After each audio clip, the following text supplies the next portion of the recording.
नमस्कार दोस्तों। आज की हमारी कहानी है बिल्ली का वो बच्चा। तो चलिए सुनते हैं।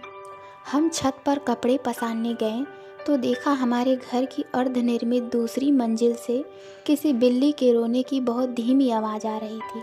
हमारे कदम अनायास ही उस दिशा में बढ़ गए। ऊबड़ खाबड़ ज़मीन से होते हुए हम जब उस आवाज़ तक पहुँचे तो देखा मुश्किल से 1 फुट का बिल्ली का सफ़ेद भूरा बच्चा कोने में पड़ी ईंट के पीछे मिमिया रहा था। चारों ओर गौर से देखा लेकिन कोई नजर न आया, न बिल्ली न कोई दूसरा बच्चा। उसे मिमियाते देख हमारा हृदय द्रवित हो गया। शायद भूखा हो, हमने मन में सोचा, और उल्टे पाँव कटोरी में दूध लाने चल पड़े। नीचे पहुँच एक प्लेन चौड़ी कटोरी में उसके लिए हल्का गुनगुना दूध लिया और डरते हुए उसके सामने रख दिया। 4 पलों तक देखते रहे, अब पिएगा तब पिएगा, लेकिन वो उस कटोरी तक आता और उसे देख वापस चला जाता। हमें कुछ समझ नहीं आ रहा था कि क्या करें। हमने कुछ सोचकर अपने देवर लाला को आवाज़ लगाई। वो नीचे से ऊपर आए तो नज़ारा देख के सब कुछ समझ गए। वापस गए और नीचे से एक ड्रॉपर लेकर आए और उससे उस बच्चे को दूध पिलाया। दूध पीकर वो शांत हो गया और हम लोग नीचे आ गए। हम नीचे आकर काम में लग गए, लेकिन हमारा मन उसी में रम गया। हमारे जीवन में एक अदद बच्चे के लिए तरसते हम न जाने कैसा जुड़ाव उस बच्चे से महसूस कर बैठे। जितनी देर देवर लाला घर पर रहे उतनी देर सब ठीक रहा। वो थोड़ी थोड़ी देर में उसे जाकर दूध पिला आते।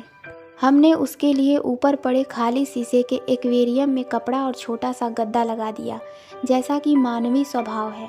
हम हमेशा सभी जीवों को अपनी तरह आधुनिक सुविधाओं का मोहताज मानते हैं। खैर, बिस्तर लगाकर उसे उसमें रखकर हम नीचे आ गए थे। थोड़ी देर में देवर लाला भी काम के लिए निकल गए। अब पूरे घर में केवल हम ही रह गए। सारा काम निपटाकर जब हम खाली हुए तो फिर उस बच्चे की आवाज़ सुनाई दी। हमारे हाथ पैर फूल गए। अब उसको दूध कौन पिलाएगा? दरअसल हमें नवजात बच्चों, इंसान के हों या जानवर के, छूने में बहुत डर लगता है। हमने सोचा कि कोशिश करते हैं, क्या पता कटोरी से पी ले।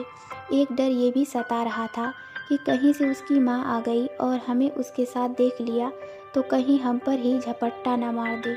वो बच्चा लगातार मिमिया रहा था। डरी सहमे से हम ऊपर पहुँच गए। बहुत कोशिश की वो खुद से दूध पी ले, लेकिन नहीं, वो भी जिद्दी था। हमारा डर दूर करने आया था शायद। हाथों को मींजते हुए हमने उस रुई के फाये से कोमल बच्चे को अपने हाथ में लिया। हमारे अंगूठे पर जब उसने अपनी गर्दन टिकाई तो न जाने कैसी मातृत्व की गुदगुदी हुई हमें। हमने बहुत ध्यान और प्यार से उसे दूध पिलाया और उसका स्पर्श अपने हृदय पर लेकर नीचे आ गए। थोड़ी देर बाद जब हम बाहर चौक में आए तो देखा महाशय नीचे उतर आए हैं। अपने ऊपर बहुत गुस्सा आया कि ऐसी लापरवाही कैसे कर दी। उसे बाहर छोड़ आए, लेकिन फिर याद आया, अरे बिठा कर तो आए थे एक्वेरियम में ही, ये नीचे कैसे आ गया? सीढ़ियों से गिर जाता तो? हमारे मन में डर समा गया।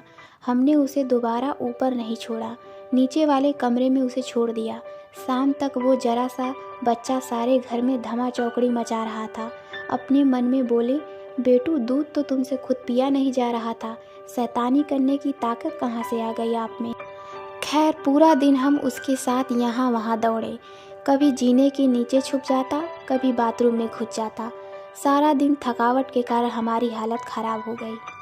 अपने जीवन में पहली बार एक बच्चे के पीछे भागने का सुख महसूस किया हमने, और अपने जीवन की कमी को फिर से उजागर कर बैठे। 2 दिन तक उस बच्चे ने हमारे घर में सबका मन मोहा। सब उसके आगे पीछे घूम खुद को भाग्यशाली महसूस कर रहे थे। हमारे सूने जीवन में उसने उन दिनों में बहार ला दी थी। दूसरे दिन की शाम को बाहर आंगन में खेलते उस बच्चे को उसकी माँ आकर ले गई। हमारी आंखों के सामने वो हमसे दूर हो गया। हम उसे रोक नहीं सके।